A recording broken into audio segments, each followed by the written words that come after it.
tuning in. First and foremost, thank you guys for tuning in. This is your host, Andre Rivers, the founder of Riffle Core. I want to thank you guys for tuning in to another episode of the Hustlers Catalog. Today, we're actually going to discuss flipping cars. Now, I know a lot of you guys know a little something about this.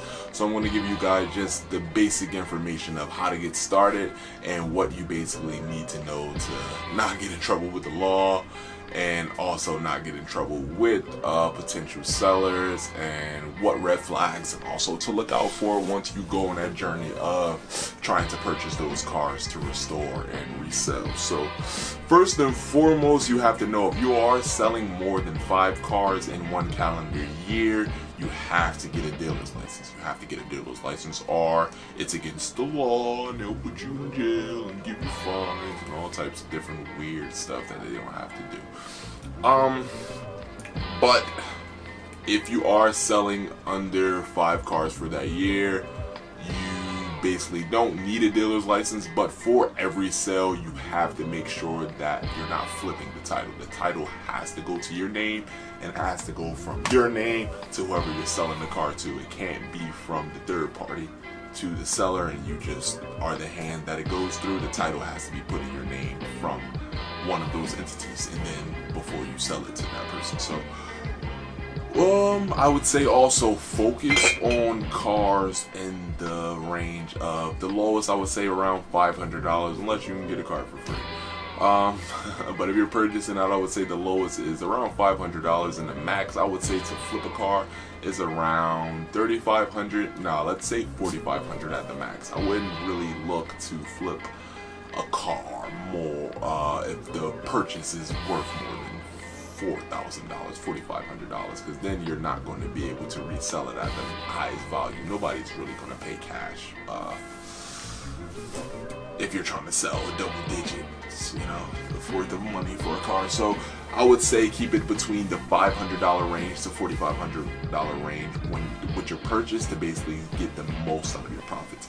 Last second, I would say, become a user of Kelley Blue Book, the NADA, Edmunds, and Craigslist, so that you can see different cars and you can see different rates that the competition is selling it at versus what people are willing to pay.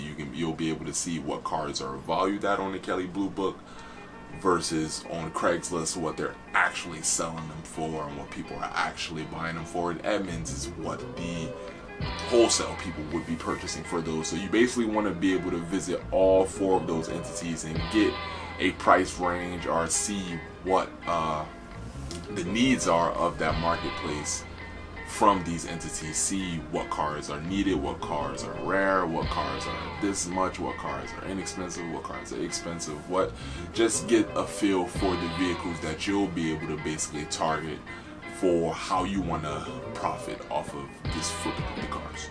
Because everybody has a different thing they like to do. Some people like to take super dirt cheap cars and still sell them for cheap, but take that money in between and then use that to re-up and buy a more expensive car, and use that profit to buy a more expensive car.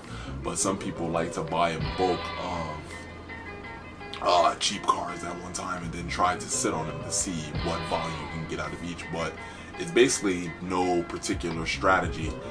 I would say you need that information from the Kelley Blue Book, Craigslist, and the NADA and Edmunds, just so you can basically be able to see what price ranges you're able to offer.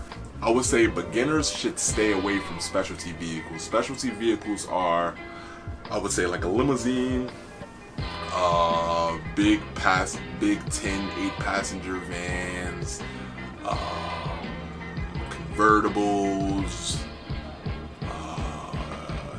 SUVs, taxi cabs, just like cars where there's not going to be a vast number of buyers for them, because you'll have to sit on them for a while. Even though they might be more profitable, it's harder finding the customers, and it's harder finding the people who have good information regarding how to fix these cars and what things are going wrong, because they're specialty cars. They're for special purpose. So if you're just selling to the general purpose, I would tend to stay away from specialty cars until you get into a specialty category that you really understand and that you can specialize in and offer to the masses. But if you're just in it to make money, I would say, well, if you're a beginner, ultimately, I would say stick with regular cars. Don't go too much into specialty cars because it's harder to basically get them off when you don't have that vast information to the customer base, okay?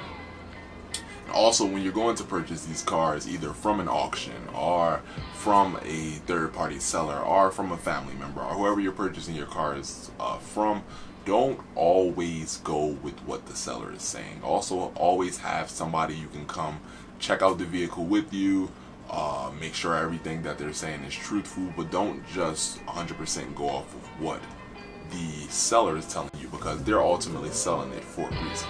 They're trying to make money, so I would not basically sit there and listen to everything the seller tells you. Take some of that with a grain of salt, and always bring an expert who can also look into that vehicle with you to make sure everything that they're saying is correct or close enough, you know?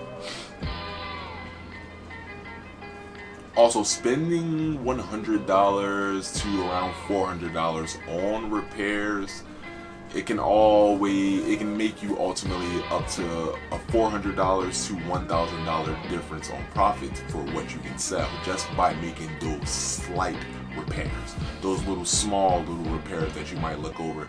When you go to make these sales or go to position these sales, people can always throw it in your face, well, this is wrong, so can I get a break off of this? I know even for me purchasing my car, I was able to talk the guy down for like $4,000 off of just like rather small stuff, but it was like stuff that it technically made a difference when it came down to the price. So you want to make sure that you cross all your T's and dot your I's, and make sure that the small stuff that you can fix is fixed on the car, so that you can be able to act for the max profit or the max of its worth without the customer being able to tell you what's wrong with it and why you should sell it for lower than what it's worth. And that can ultimately save you, well, gain you $400 to $1,000 in profit every time.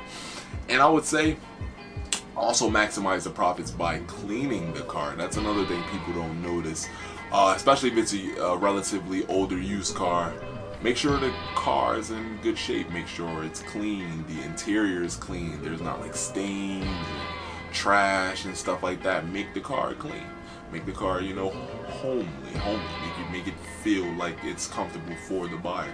So even like scratches and dents, make sure you can put in some money to get that stuff out of, because you'll be able to keep the price where you want it if you have nothing that the customer can throw in your face. If the car is clean, if the car works, if the car doesn't have too many bugs and glitches and things that are wrong with the car, because we know what comes with age, but that should already be merged into the price. The price should already reflect the age and the quality of the car.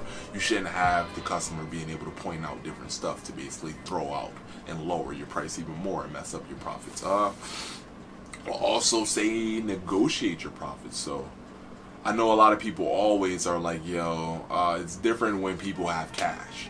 So say you're selling a car for $4,000 and they're like, nah, I only want to pay $3,200. And it's like, well, if you have cash, which means you can get it to me right there, it's not like a payment I gotta take over or a check I gotta cash. If you can get it to me right then and there, I can do 37 or 35, you know. But be a negotiator. Don't let anybody talk you under the value of the car, but also don't let that price be the barrier for the sale.